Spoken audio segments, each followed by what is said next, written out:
Olá, vamos falar hoje sobre energia solar, que é uma das fontes de energia chamadas de novos renováveis, né? Aquelas fontes de energia que são as preferidas nas políticas de transição energética, ou seja, de construção da chamada economia de baixo carbono, né? Aquela modalidade de produção e consumo de energia de uma forma mais sustentável, né? E mais compatível com as metas que os países do mundo inteiro têm adotado no sentido de conter o aquecimento global.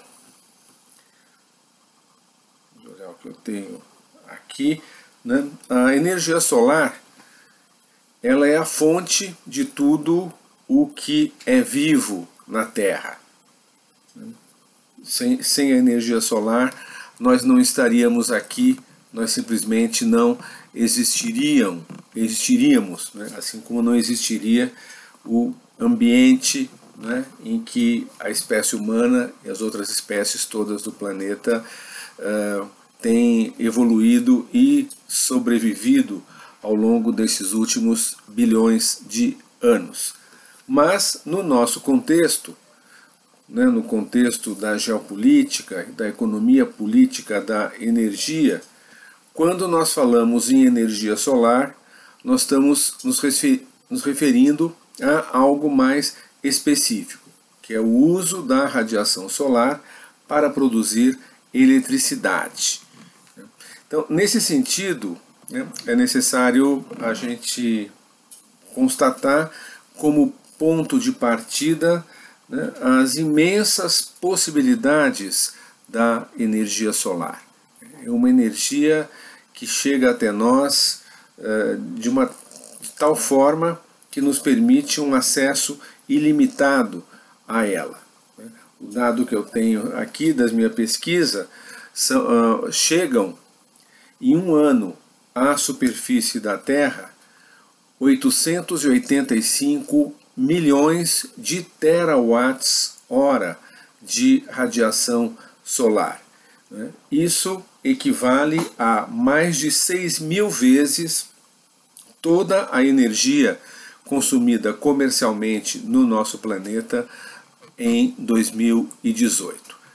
A energia solar, ela é inesgotável do nosso ponto de vista, evidentemente, né? Além de ser disponível gratuitamente, né? É uma energia, né, produzida pelo homem. Essa energia, ela tem um impacto ambiental zero do ponto de vista do seu consumo, né? Ela não deixa nenhum tipo de resíduo, ela não causa poluição, né? E ela não emite CO2.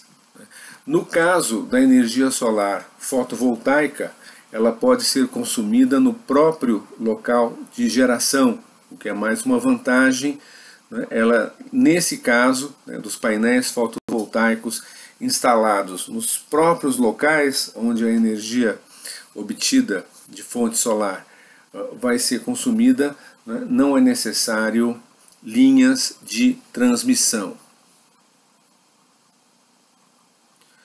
A eletricidade produzida pela energia solar, porque é disso que nós estamos falando. Estamos falando da produção de eletricidade a partir da captação da energia solar. É isso que se entende por energia solar. A energia solar, ela é utilizada em duas modalidades muito diferentes uma da outra. A primeira modalidade é a energia solar fotovoltaica. Ela é obtida pelo fluxo de elétrons entre duas camadas de material semicondutor. Duas camadas de material semicondutor, né, que são acopladas num painel solar. Como é que isso funciona? A luz solar, ela bate, né, ela chega até a primeira camada do painel solar, do painel fotovoltaico, né? E nesse momento ela provoca a emissão de elétrons que se movem da primeira camada para a segunda camada.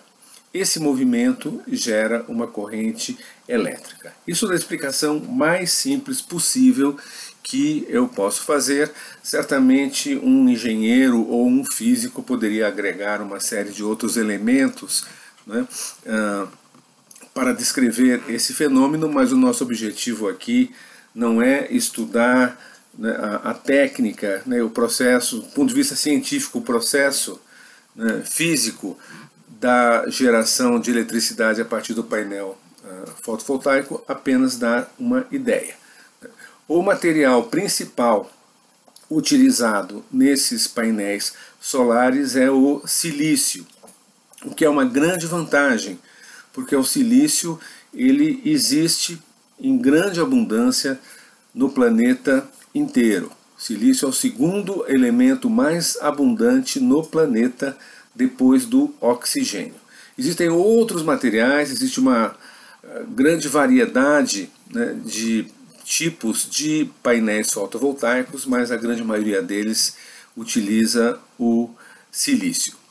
Uma outra vantagem da energia solar fotovoltaica é que ela tanto pode ser gerada em unidades isoladas, digamos uma fazenda, né, que obtém eletricidade a partir de painéis solares ali instalados, né, quanto ela pode ser gerada também em usinas comerciais, né, ou seja, em grandes instalações com numerosos painéis solares, grandes painéis solares, que geram quantidades bem maiores de eletricidade, e essa eletricidade ela é distribuída, né, depois para outras localidades.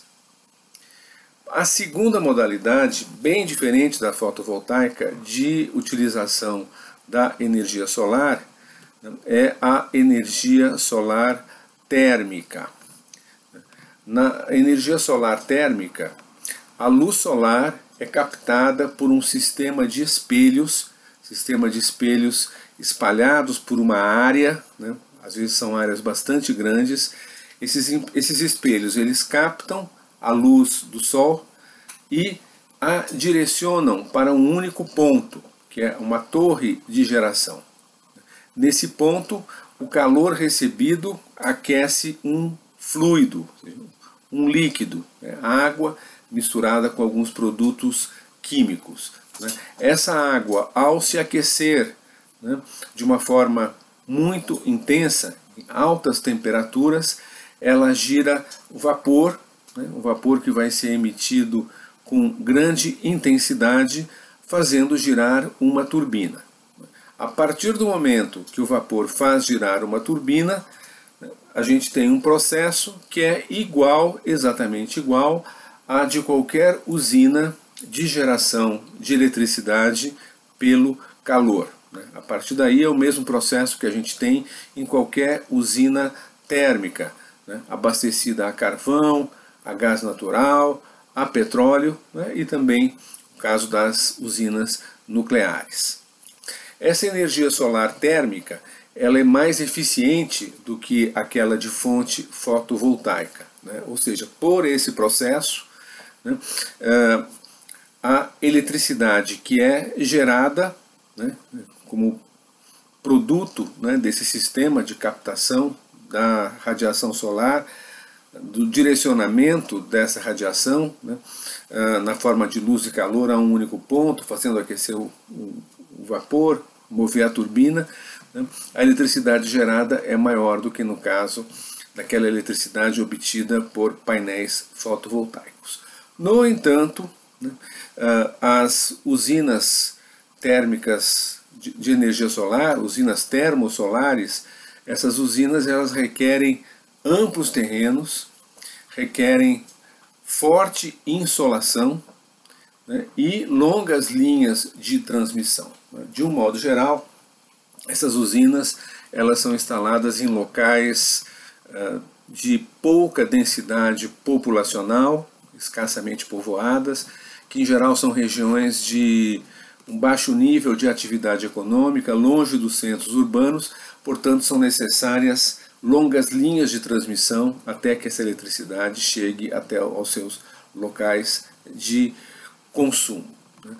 É uma energia cara, pelo menos nas condições atuais, cerca do dobro da eletricidade gerada nas usinas térmicas movidas, aquecidas a gás.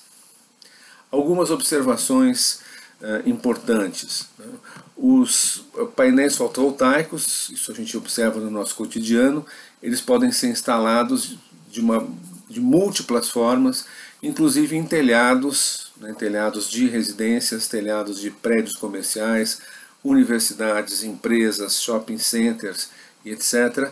Eles podem ser instalados nos próprios locais ou em locais próximos, de onde essa energia será usada. Essa é uma grande vantagem dos painéis fotovoltaicos, a autonomia que ela proporciona a quem produz e a quem consome esse tipo de energia, possibilitando inclusive que os produtores e os consumidores sejam, em muitos casos, exatamente os mesmos. Imagina, digamos, uma propriedade agrícola, uma fazenda situada num local distante de centros urbanos, longe das linhas de transmissão elétrica. Esse lugar ele pode se abastecer total ou parcialmente a partir dos painéis fotovoltaicos. Na realidade, ele vai poder se abastecer, de modo geral, apenas parcialmente, porque aí entra a grande desvantagem da energia solar, que é bastante parecido também com o caso da eólica, que é a intermitência. A intermitência é um problema comum às duas principais das novas fontes renováveis de energia. Elas não estão disponíveis de uma forma permanente para a geração de eletricidade. Então, o rendimento da energia solar, obviamente, ele cai drasticamente nos dias nublados, o que já corresponde, em grande parte do mundo, a uma boa parte do ano. E esses painéis solares, obviamente, não funcionam à noite. Então, nos dias de pouca insolação e nos períodos noturnos, não há geração de eletricidade a partir da fonte solar. Existem usinas termosolares que conseguem armazenar calor, utilizando baterias. Porém, nesses processos de armazenamento de calor, sempre existe uma perda que acaba encarecendo o custo da eletricidade e diminuindo bastante a eficiência do processo. Então essa é a grande desvantagem da energia solar, que é a sua intermitência. Os principais países produtores de energia solar são, em primeiro lugar, a China. 1% da sua matriz elétrica vem da energia solar. Outros produtores importantes, a Alemanha, o Japão, a Itália e os Estados Unidos. Os países do mundo em que a energia solar tem uma maior participação na matriz elétrica são a Grécia, com 9,5% de toda a sua eletricidade é de fonte solar, e em seguida a Itália com 8,6%. Não é difícil entender por quê. São países europeus, portanto países dotados de recursos econômicos e tecnológicos muito superiores à média mundial, e países do sul da Europa, países ali da região do Mediterrâneo, onde durante grande parte do ano existe uma forte insolação. São países onde o clima é bastante quente e ensolarado em comparação com a maior parte da Europa.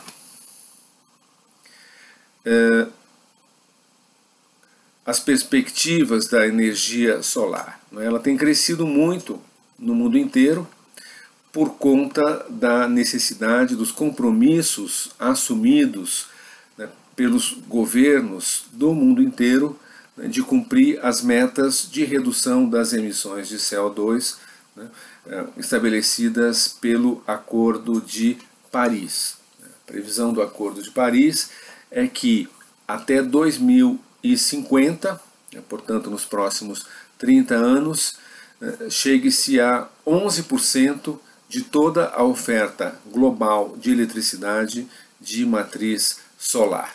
O processo de implantação da energia solar, as primeiras usinas solares comerciais, elas datam de 1975, né, e de lá para cá o processo tem sido de redução constante, né, no custo da energia solar.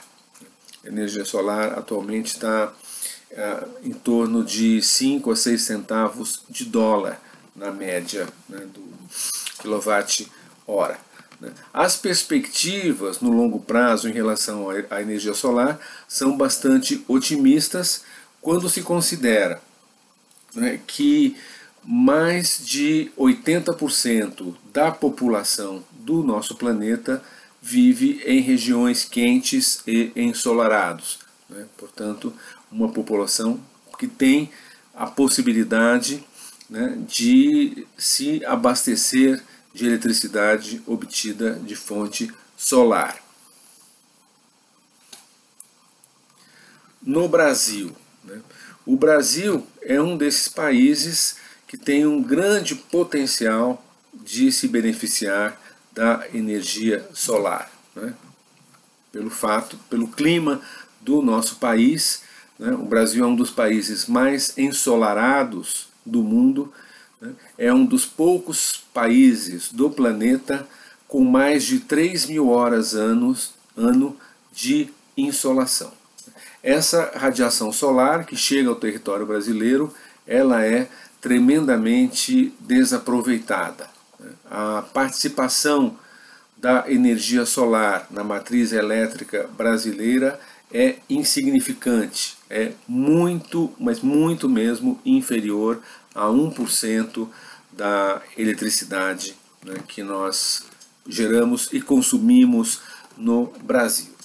Existe um problema aí, né, que esse problema explica o baixo investimento em energia solar, até recentemente, né, é que a energia solar ela gera eletricidade numa intensidade relativamente baixa comparado a outras fontes, comparado tanto às fontes térmicas, né, carvão, gás, petróleo, etc., quanto também a hidroeletricidade.